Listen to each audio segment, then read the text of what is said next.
સુરત શહેરના Udhna south zone વિસ્તારમાં આવેલ પિયુષ પોઈન્ટ ખાતે છેલ્લા 15 દિવસથી પાણીની લાઇનનું સમારકામ ચાલી રહ્યું છે, પરંતુ હજી પણ સમારકામની કામગીરી હાલ પૂર્ણ થઈ શકી નથી, જેના કારણે લાંબો લચક ટ્રાફિક જામ સર્જાય છે અને ચાલકોને કલાકો સુધી હાલાકી વેઠવાની ફરજ પડી રહી છે તેમજ આકરા તાપમાં સેકાવવાની ફરજ પડી રહી છે।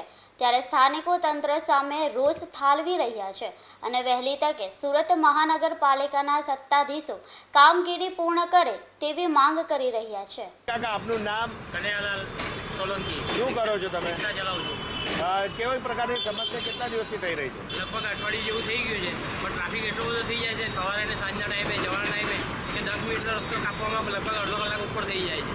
અમુક ટાઈમે હોસ્પિટલ જતા હોય તે લોકોને બી પ્રોબ્લેમ થઈ જાય, સ્કૂલોવાળાને બી પ્રોબ્લેમ થઈ જાય, કામ ધંધે જતા એ લોકોને બી લેટ થતો હોય, જે બી આજકાલ બધા મોડા નીકળે ને પછી વધારે ઉતાવળ કરે એટલે જવામાં પ્રોબ્લેમ જ થાય છે। એટલે બને એટલું જલ્દી કામ સારું થઈ જાય એટલું જલ્દી સારું। કેટલા દિવસથી આ કામ ચાલી રહ્યું છે અને આ માર્ગ કયો છે? આ પિયુષ પોઈન્ટ છે, ચીકુવાડી જાય છે રસ્તો, અને આ બાજુ પાણીની ટાંકી પોલીસ કોલોની એ બાજુ જાય છે, આ બાજુ GIDC જાય છે।